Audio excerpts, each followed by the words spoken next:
আসসালামু আলাইকুম গাইস, কেমন আছেন? আশা করি আপনারা খুবই ভালো আছেন। আজকে একটু অন্যরকম, সব সময় তো ফলের গাছ টাছ নিয়েই ভিডিও করি। আজকে একটু সবজি থেকে, মানে যেরকম এই যে দেখুন, এরকম একটা কাঁচামরিচ সবার ছাদে রাখা উচিত। একটা না, একটু বেশি, 2টা 3টা রাখলে ভালো হয়।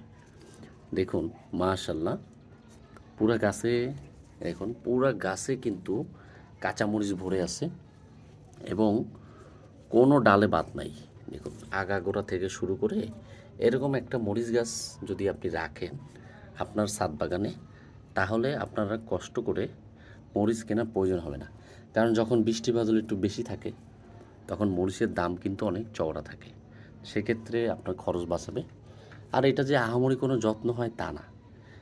যদি দেশের বাড়ি থাকেন তাহলে গোবর টোবর দিলেই এনাফ, অত ঝামেলা নেই। আর ঢাকা শহরে থাকলে হালকা পাতলা মাঝে মাঝে একটু একটু সার বা জৈব প্রক্রিয়ায় অনেকভাবে সার বানানো যায়। এটার জন্য নেক্সট একটা ভিডিও নিয়ে আসবো। আল্লাহ হাফেজ।